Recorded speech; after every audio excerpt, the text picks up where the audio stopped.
오늘은 2020년 미국은 원유 수출국이라는 제목으로 이야기를 한번 시작해 보겠습니다. 2005년 이코노미스트 커버를 기억하십니까? 이 그림을 보시면 미국과 중국이 엄청난 원유를 먹고 있잖아요. 즉, 최대 원유 수입국이었죠. 그리고 소비국이었습니다. 13년이 지난 지금 미국이 바뀌고 있습니다. 그 원인은 무엇일까요? 미국 에너지 정보국이 2020년 월간 원유 전망을 발표했는데요. 오펙 산유국들에게 공포심을 불어넣을 수 있는 내용이 포함되어 있습니다. 2020년 4분기부터 미국은 원유 수입량보다 수출량이 많아질 전망의 내용입니다. 이게 미국이 글로벌 공급망에서 독립을 한다는 의미는 아닙니다. 다시 말하면 중동과 중남미에서 원유 수입을 중단하고 유럽과 아시아에서 원유 정제 제품을 수입하지 않게 된다는 뜻이 아닙니다.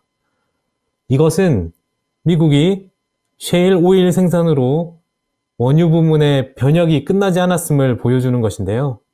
이는 오펙과 다른 산유국들에게 상당히 영향을 미칠 것으로 보입니다. 다시 한번 세계 원유 재고 급증을 피하고 싶다면 현재 계획하고 있는 것보다 훨씬 더 오랜 기간 감산 조치를 연장해야 할 가능성이 있기 때문입니다.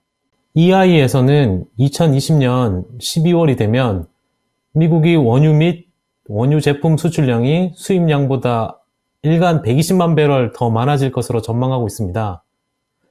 불과 10년 전만 해도 미국은 일간 940만 배럴을 더 수입하고 있었는데요.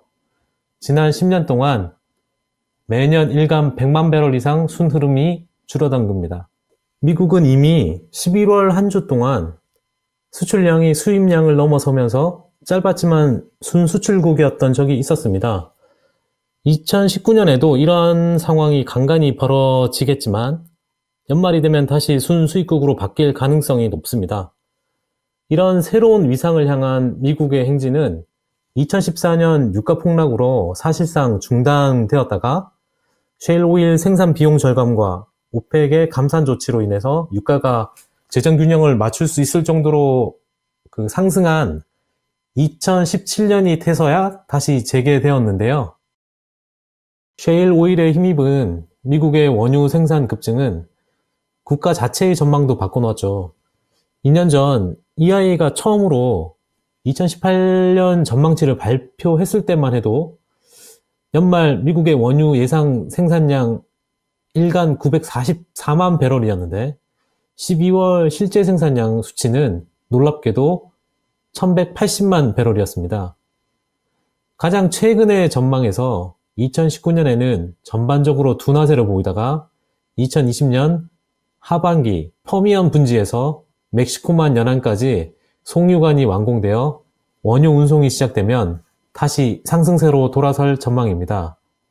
2018년 여름에도 이와 비슷한 증가가 예상됐지만 실현되지 않았는데 EIA의 미국 원유 생산 전망은 계속 보수적이었고 앞으로도 그럴 것으로 보입니다.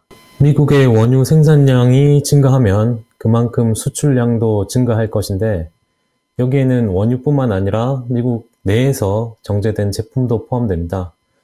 2020년이 되면 미국의 원유 순수출량이 증가할 뿐만 아니라 순수출국이 되는 날도 더 앞당겨질 것입니다. 미국은 전 세계에서 생산된 원유 5배럴당 1배럴을 소비하고 있는 압도적으로 높은 세계 최대 원유 소비국이죠. EIA의 전망에 맞다면 곧 세계 최대 수출국으로 올라설 날도 머지않았는데 오펙 산유국 이외에 일간 100만 배럴 이상 원유를 생산하는 산유국은 러시아, 캐나다, 노르웨이, 카자흐스탄, 카타르 5개국 뿐입니다. 그렇지만 미국이 에너지 독립국이 되지는 못하는데 그 이유는 미국이 계속 거대한 정유 산업을 유지하기 위해서는 원유 수입국이 되어야 합니다.